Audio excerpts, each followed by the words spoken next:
Well, we finally heard it. Donald Trump has commented on the corruption scandal in Ukraine for the first time. The main point, or rather the overarching theme of this commentary was, it doesn't help. Please listen. Some difficult little problems. We have some difficult problems, but I think Russia would like it to end. I know Ukraine would like to see it end. You just said that Ukraine has a little bit of problems. What are those? We have a corruption situation going on, which is not helpful. Thus, he states that Ukraine faces issues, and this is not helpful. The journalist pressed him, asking, what kind of problems? You mentioned the problems, dots. Well, issues with corruption, the specific ones they're currently facing. This is certainly not helping the situation at all. This is quite interesting, especially considering the context of the head of the president's office being dismissed, specifically Andriy Yermak's resignation. For instance, The Economist highlights that he effectively alienated the American administration, and this happened because he was unwilling to compromise. This decision, according to the publication, resulted from his inflexibility and refusal to negotiate on key issues, which ultimately strained relations with the United States government. The journalists, in fact, specifically cite several reasons for this. So the charges cover multiple aspects. He was the originator of that particular meeting held in the Oval Office where the scandal involving Volodymyr Zelenskyy, Donald Trump, and J.D. Vance took place. For that particular meeting, he, and a precise term was employed, presented a photo depicting exhausted prisoners of war, subsequently causing everything to go completely haywire. And actually, there's another thing. He doesn't have a sufficiently deep understanding of the English language. That is also a primary, so to speak, a principal accusation being made. He also possesses a sharp and rather bothersome demeanor, which impeded progress in negotiations concerning the exceptionally intricate matters currently being put forward by the United States. And it's quite clear that a significant reason for this immense pressure on both the president and the president's office concerning the potential resignation of Andriy Yermak is directly connected to the ongoing negotiations of. Friends, we can now speak about this situation very concretely. Volodymyr Zelensky's decision to part ways with Andriy Yermak was not solely influenced by the domestic political agenda. Instead, and perhaps even more significantly, it was primarily because Andriy Yermak proved to be an inconvenient and unsuitable negotiator for the United States of America, making him an ineffective point person for such critical discussions. And of course, there's NABU, SAP, that's all in progress, it's all understood. And speaking of NABU, SAP, and Andriy Yermak's future, what exactly he will be engaged in next and how his search was carried out, many specifics are available in Ukrainska Pravda, particularly within this specific article that appeared this very morning titled Alibaba and the 40 Statesmen, how Yermak lost his influential position on the right but still avoided charges. So Alibaba is one of the possible nicknames for Andriy Yermak, the former head of the president's office, on the so-called Mindich tapes. In this article, there's not a single word about what Yermak will do next. It merely states, reportedly referencing various sources, that he ultimately opted for the mobilization path since it will, in some way, procedurally aid him in navigating the subsequent actions of anti-corruption agencies. Nevertheless, honestly, I specifically went and looked up the Criminal Procedure Code of Ukraine, Article 330, the fifth point, I believe, right? It indicates that even if legal proceedings are initiated against a high-ranking official, and even if they lose their A or B classification to become a serviceman, it's improbable that anything will actually change. You may recall the Nasirov case, where he was indeed mobilized and even spent 3 days as a mobilized serviceman in a training unit, but then he was demobilized due to a procedural irregularity and consequently significant public outcry. In short, this article mostly addresses how Andriy Yermak, in fact, truly lost his important position and was not formally charged with any wrongdoing. This incident, I'm just not sure how much weight to give to the journalists and authors we see Romaniuk, Musayeva, Tkach, who are presenting this particular quote. I'm truly uncertain how seriously one can actually take it. One paragraph within this article explicitly claims that there was a delay at the checkpoint on Hrushevskoho Street. This checkpoint is situated right in front of the Cabinet of Ministers building, and as you're aware, Bankova Street is a little higher up with its own entrance and everything. That this checkpoint in some way significantly influenced the legal proceedings, And as a direct result, it effectively saved Yermak, possibly preventing the destruction of nearly half of the relevant documents, among other crucial items and similar circumstances. Thus, they present a dialogue involving a serviceman. Apparently, the NATIONAL guard is stationed at that checkpoint. You're just dragging this out. This investigative action is an urgent matter. Please, we need one of you to accompany us right away.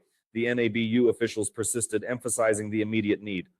I understand, but I have a procedure to follow, retorted the guardian of governmental tranquility, almost yelling. There's a law. That's the core procedure. I have grounds to believe that documents which could serve as evidence are currently being destroyed, the anti-corruption activists loudly reiterated, and having begun to document the investigative action on camera, they then proceeded into the government quarter. Friends, I can tell you this. I have personally crossed that particular checkpoint twice already this year, as part of my activities. I've been there on 2 separate occasions during this year's course, right? These were pre-arranged filmings within the government quarter, specifically in the building, not the presidential administration building, but rather the government building itself. However, we still had to pass through that checkpoint. So we had to give prior notification of our film crew's composition, the equipment list, press cards, accreditations, and the full range of required documents for our transportation, among other things. The last time we were there, we ended up being delayed for a full 50 minutes. Well, that's just how it works. Indeed, that's how it functions. And if NABU arrived, naturally, they wouldn't have warned the checkpoint. Therefore, a delay was certainly possible. But I really don't think those particular National Guard members at the checkpoint were intentionally carrying out someone's orders to hold back the anti-corruption officials for a significant amount of time, as if they were doing all they could to do so. This specific incident recounted in this material is frankly laughable. That's my candid assessment, speaking personally. Go. Another interesting story, which is now being written by Zelenskyy, a representative of the Holos faction. Yermak stated that he holds no ill will towards Zelenskyy. This is yet another publication from Ukrainska Pravda that features that very quote, and it's truly more captivating to dig into, as Zelenskyy relays. So, even after his dismissal, Andriy Yermak was present at the president's office this past Saturday on the 29th. And he wasn't just there to pack up his belongings, but also spent a considerable amount of time on the 4th floor. That's the president's floor. Yermak's office, by the way, was on 2. So my sources are unsure precisely what he was engaged in there, but it's certain he held a private, one-on-one discussion with the president. Whether he came to make up after a fight or if it was just a continuation of the show, I honestly don't know. It is quite indicative that his comment about still being friends subsequently emerged. And I don't know if this meeting occurred or if Yermak and Volodymyr Zelenskyy could have talked about something in private. That's an interesting detail. I also happen to have some thoughts of my own regarding this. Why would Yermak have gone back? I truly understand that parting ways was incredibly difficult. 4 years in such a crucial position, effectively co-managing the country, let's call things by their real names, as the president's right-hand man, the head of the negotiation team, and so on, clearly on very close terms, and then just like that, it's over. Well, there's that whole story regarding mobilization. All right, let's just wait and see how it concludes and for what exact purpose it was truly devised. Another, to my mind, more evident story.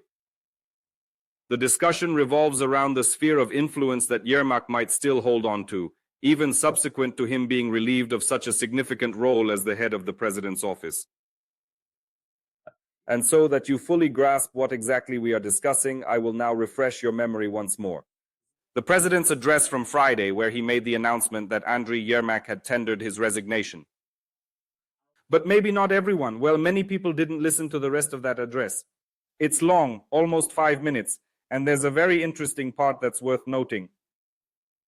And apparently, Andriy Yermak was the first to do this and then return to the administration, to the president's office the very next day. Listen. Ministers must undergo a thorough evaluation to unequivocally determine if the current officials are adequately prepared to meet the significant challenges posed by both the coming winter and the ongoing conflict. Third, I asked the Security Service of Ukraine to analyze the situation within law enforcement and in the regions. Reports, my conclusions and decisions will come soon. There's too much negativity coming from the regions. Let's be serious now. So this effectively translates to a declaration of a purge, specifically within the regions, wouldn't you say? So we have, these regional military administrations. The appointments made in these regional military administrations fall exclusively under the direct vertical chain of command of the president. Based on the information that is widely accessible through various mass media outlets, one can, in principle, somehow calculate the percentage of individuals appointed who could have a connection to the president's office, and particularly to Andriy Yermak. I've seen figures, that suggest 2/3 of the heads of regional military administrations were appointed with Andriy Borisovich's blessing one way or another. And there you have it, a clear story of influence, wouldn't you say? If we are to believe that Andriy Yermak can sustain his connection with the president and sway President Zelensky's ultimate decisions, and that he will make an effort to safeguard his sphere of influence, then it is imperative to identify the precise mechanisms through which he intends to preserve that power.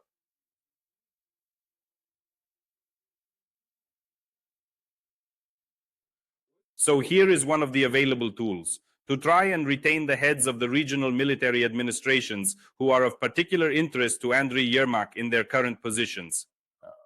Andriy Yermak, and that specifically might have been the discussion subject. Another rumor is currently circulating. I can't personally confirm its veracity, but I'm already seeing it reported in several respectable publications that there's a list of potential candidates for the position of head of the president's office. Svyridenko is probably a no, right? Because she's somewhat distanced herself. Plus, removing the head of the cabinet now would necessitate reformatting the entire cabinet of ministers from scratch. Whether there will be votes for that or not is completely unknown. The cabinet might even collapse on its own when the monomajority falls apart. But will it collapse? Currently, there's another major hassle. The president must retain influence over parliament. You've got Arakemia, Timoshenko, and who knows who else. Poroshenko undoubtedly will seize the chance. This will be a very complex political moment for Volodymyr Zelensky regarding his ability to preserve his influence. He also has to consider Yermak, who wishes to preserve his position. So maybe that's it. We've discussed the option with Svyridenko. There's also an option with Budanov, but that's unlikely too. I personally don't believe in it. There's the Palisa option. Now, the Palisa option is quite interesting. A military man, a colonel, the public would perceive that exceedingly well. However, there are rumors circulating that it is Yermak who is actually promoting Palisa for this position. To clarify, you understand, Palisa would specifically oversee the military personnel currently leading the regional military and city military administrations, ensuring all operations are managed efficiently. It's simpler. Communication would be much more straightforward and effective. And since Palisa is, well, I can't say he's Yermak's man, but he's the most convenient in this regard. There's less risk of him losing his supporters in the regions, and in doing so, he can present Zelensky with something other than just that. No. Not a statutory benefit, but an unofficial one. It's possible. That's precisely how I envision these events unfolding and progressing in this manner. Who will ultimately take charge of the president's office? We could potentially discover the answer as soon as this week. Specifically, friends, what exactly is set to unfold this upcoming Wednesday? By this coming Wednesday, all relevant processes will be finished. Every single coordination, every interview, and all discussions with the potential candidates will be fully wrapped up. The president is promising to expedite this, and I've received information suggesting that a new head of the president's office might be named this Wednesday. So, we'll just have to wait and observe how things unfold.